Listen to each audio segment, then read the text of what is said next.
नमस्कार,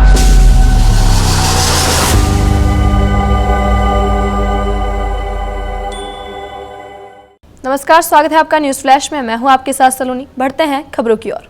आवासन मंडल चिंता हरणी बिजासन माता मंदिर पर आयोजित श्रीमद् भागवत सप्ताह में श्री कृष्ण रुक्मणी विवाह बड़े धूमधाम से मनाया गया। इस अवसर पर कृष्ण रुक्मणी जी की संजीव झांकी का चित्रण किया गया। कथा में मांगलिक सुमधुर भजनों पर भक्तजनों ने आनंद में नृत्य किया। कथा का वाचन करते हुए पंडित विजय कुमार शास्त्री ने कहा कि विवाह संस्कार ही नहीं अपितु दो पवित्र आत्माओं का मिलन होता है, जो संसार को एक नई दिशा की ओर प्रशस्त करता है।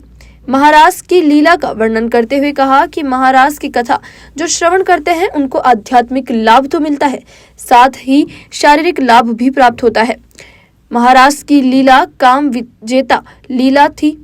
गोपी उद्भव प्रसंग का वर्णन करते हुए कहा कि भक्ति के बिना ज्ञान अधूरा है। उद्धव जी के पास में ज्ञान था लेकिन भक्ति नहीं थी, इसलिए भगवान श्री कृष्ण ने उद्धव जी को भक्ति का संग करने के लिए गोपियों के पास भेजा।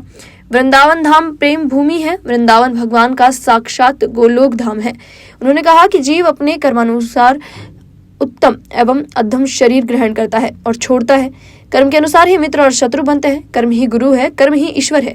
इसलिए प्राणी को अच्छे कर्म करने चाहिए। प्राणी अपने कर्मों का ही फल भोगता है, इसलिए कर्म अच्छे करने चाहिए।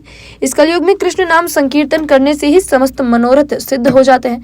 जो मनुष्य सभी प्राणियों में भगवत दृष्टि देखकर अहंकार त्याग कर अन्य भाव से भगवान श्री हरि का संकीर्तन करता है, उसे मोक्ष प्राप्त होता है। इसलिए प्राणी को भगवान के नाम का संकीर्तन करते रहना चाहिए। कथा के आयोजन पंकज मित्तल ने बताया कि कल के प्रसंग में भगवान श्री कृष्ण के अन्य विवाह, सुदामा चरित्र, परीक्षित मोक्ष, सुखदेव जी की विदाई और श्रीमद् भागवत का उत्तर पूजन के साथ कथा का विश्राम होगा।